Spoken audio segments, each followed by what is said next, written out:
बा गर्मी लगता का भगवान ये तो चाल ना रहा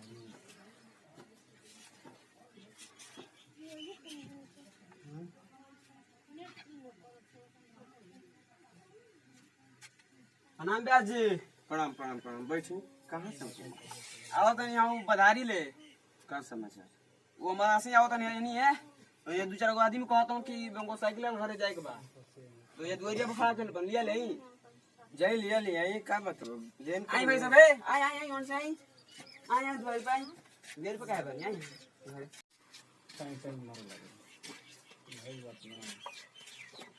ब्यास जी प्रणाम प्रणाम प्रणाम प्रणाम ब्यास जी। बैठ बैठ तब और सब सुनाई और सब ठीक है बा सब का होता बैठी हो जा बैठी और सब ठीक है बा बैठी सब है तब अभी के रहोगे साटा उटा लिखाई लगे ना ब्यास जी साटा तो बहुत लिखाइल बा रजिस्टर फुल बा अन्य जरूर अभी सटे खाती महाराज निराश ना न करब निराश क्या खातिर करम सगोर हम 1 घंटा 2 घंटा लिया के अपन आई गा के अपन चल देम दिल मन रख देम साटा फेल ना करे वाला कलाकार है तब और सब बताई लिखा तो साटा घरी लॉकडाउन तो परेशानी कोई महाराज क्या कर का करम ऐसा मोदी जी के देन बाकी लॉकडाउन हमने के पड़ी गई चाइना से हाथ मिला ना बीमारी फैले ना ठीक है बताओ साटा हमनी के लिखा जाई नु लिखा जाई 17 सितंबर के पड़ी साटा ठीक है बा तो हमनी का नाम बाकी तो देख के फाइनल कर दी तो और बड़ी मेहरबानी हो बबुआ तनी पानी लेगो पिए के तो पहले बड़ी गरीब बा महाराज का करम भगवान आओ तो ये बड़ी ला महाराज दूर से हमनी के समझे धरी धरी धरी ले पी सब पानी बड़ी ला महाराज दूर से होते ब्यास जी। अच्छा हमारे गाना के बारे में कैसे जानू नहीं कि ब्यास भाई बने रवि नाम साइकिल आ दो रवि ना मनू रवि बड़का फैन हनी जा हमनी के अच्छा अच्छा अच्छा पहले और कितना स्टेज शो देखनी जा महाराज कितना लाइव देखनी जा कितना और सब गाना हमनी के सुन ले जा चैनल के सब्सक्राइब करे बनी जा ठीक है बहुत भोजपुरिया भैया लोग के प्यार दुलार आशीर्वाद बा हां और जहाँ से हमारे पहुँच पड़ी तहाँ से हम जवाना शक्ति में रह वही शक्ति में अपन गरीब के देख हम ठीक है बताओ और जहाँ से बुझाई वहाँ से मदद करम अच्छा ठीक है बताओ रेटवा का कहता रेटवा हमारे 22,000 चलता के साथ फाइनल कर दी 22,000 तो लोग खाली चलता लंबा दूसरा बन जमनी हो के चतुर्भुजी बना का नाम सुन ले बनी जी नाम तो सुन ले बने पीरो में भी पड़ी हाँ हाँ हाँ तो मतलब तो कुछ कम बेसी बहुत 4 किलोमीटर दूर पड़ी तो जाए हम अकेले हम 12,000 को हम बेसी हम हमारा कम बेसी अब ना हो 22,000 से अकेले 12,000 हो गई ऐसा मत करी महाराज देखी पूजा के बात है 17 पूजा के बाद बा नो हाँ जाए 5,051 रुपया दे दे इन बात भइल हाँ तो 5,051 दे दे हम जी ठीक बनो हाँ ठीक है तब पर्ची बनाए रजिस्टर मंगाई रही से पानी तो होइए बोला बबुआ तने रजिस्टर तो हम देखी तने साटा कहाँ कहाँ बुकिंग बा अब लिखी 17 तारीख के बुक नहीं कर अब साटा अब रजिस्टर देखम तो न बुझाई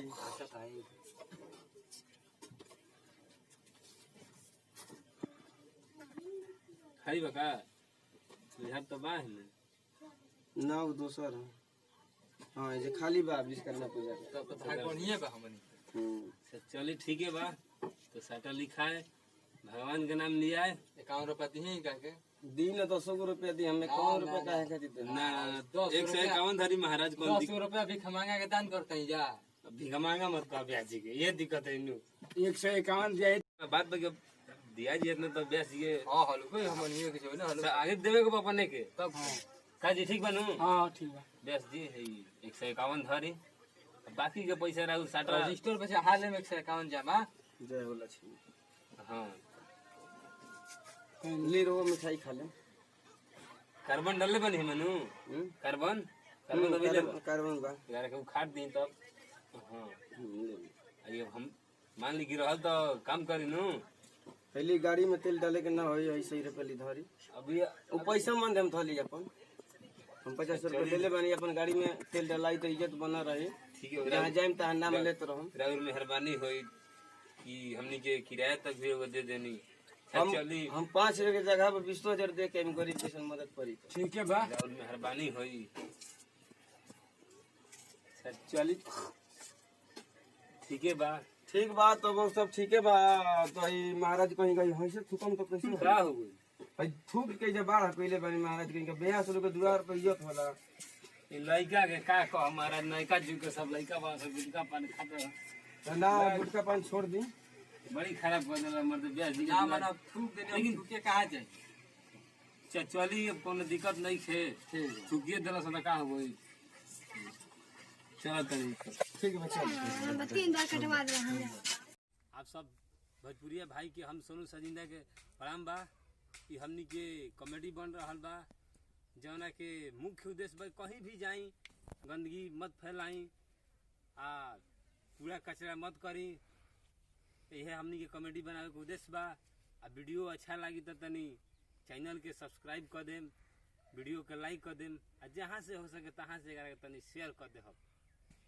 प्रणाम। चिल भी हम सही के भोजपुरिया अब जोन कॉमेडी देखनी और प्यार दुलार आशीर्वाद हमनी का सही बनवले रहम। और जहाँ भी गुटका पान मत खाई और एक खातिर बहुत बहुत आभारी बानी और प्यार दुलार दीही और जहाँ बुझाए तहाँ अपना भाई दोस्त खातिर शेयर करी और एक खातिर बहुत बहुत आभारी बानी। धन्यवाद। सोनू सजिंदा चैनल के सब्सक्राइब करे मत भूलो।